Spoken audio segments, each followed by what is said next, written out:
Welcome back to Book Bandit, where we plunder the library and bookstores, all for our latest read.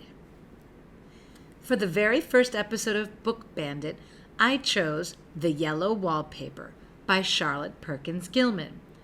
It's one of my favorite short stories, and I knew I wanted to reread and share it with you. It was published way back in 1892 in a magazine in the USA. Every time I hear of someone selling their stories to a magazine, it reminds me of Jo March selling her stories in Little Women. Anyway, The Yellow Wallpaper is an amazing story. It's only about 17 pages long, so it's a quick read. The story is about a woman married to a doctor who is suffering from depression. Her husband has decided that she needs to rest, and so locks her up in a room at the top of a summer house he has rented. She is forbidden from doing anything except sleeping and looking out the window, and even writing in her journal is off limits. As the days pass, she becomes obsessed with the yellow wallpaper in her room. I decided to read it again when I found a beautiful new edition of it in my local bookstore. It is a yellow Penguin Vitra edition that includes many of her stories, including The Yellow Wallpaper. I read this story originally when I was in university and was immediately struck by how much information is shared and how much actually happens in the space of such few pages. On my reread this time, my first reaction was really how tense the story is.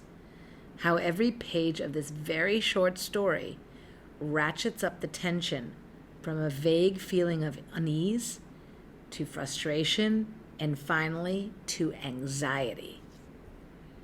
The author was from New England and wrote it as a message to the medical industry.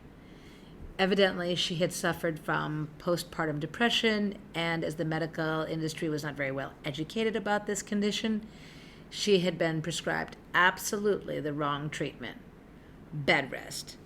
It almost drove her mad. She took her own well-being in her hands and recovered, and the experience inspired her to write this story. Amazingly, it raised awareness of how dangerous these rest cures could be. And for me, it really shows how powerful writing can really be. All right, let's talk about what actually happens blow by blow. Here is your spoiler warning. The narrator, our main character, has gone to a summer house her husband has rented for them.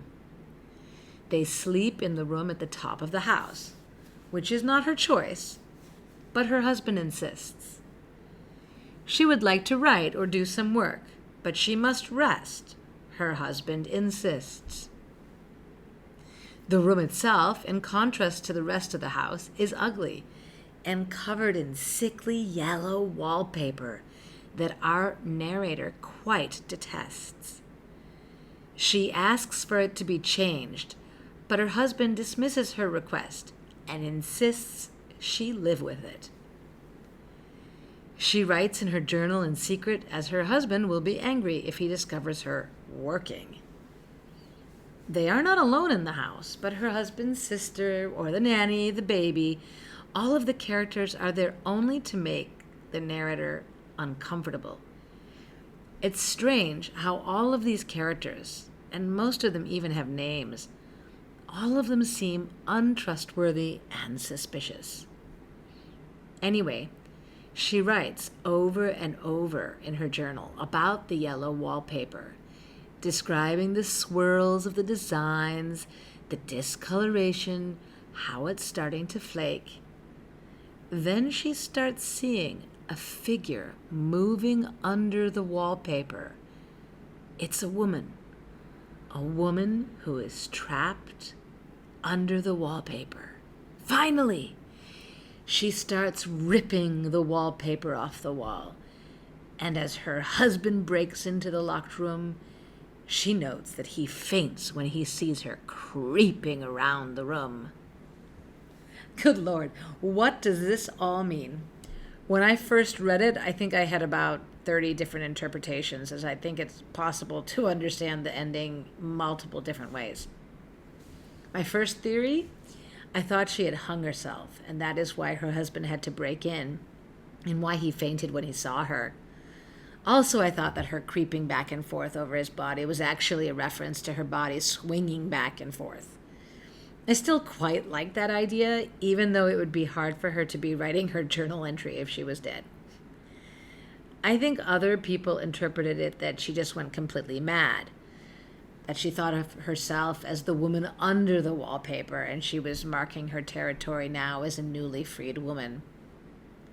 But what about a true horror element? Maybe it's more like a horror story. Maybe there's a creature under the wallpaper that she has freed, some kind of ghost, something that has infected our heroine and she has reverted to some kind of animalistic human. And then there is the room itself and the story of the house. It's never clear. There are some intimations that it was a family house and the room they sleep in is the nursery. But I wonder, who would put ugly yellow wallpaper in a nursery?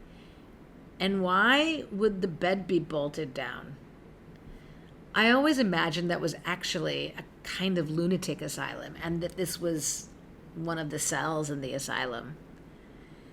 Reading it again, though, I wondered actually if it was some ancestral home, but one that had been marked by some big tragedy.